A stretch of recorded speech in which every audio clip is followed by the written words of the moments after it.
A dry dock of size 310 meters long, 13 meters deep with a width of 75 meters at waterside and 60 meter at landside in a stepped configuration is being set up at the northern end of the shipyard premises.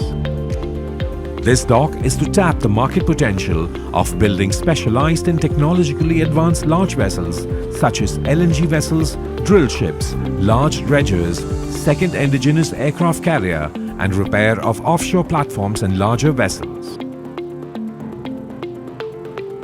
Dry dock is having a unique step shape to enable dry docking of jack-up rigs.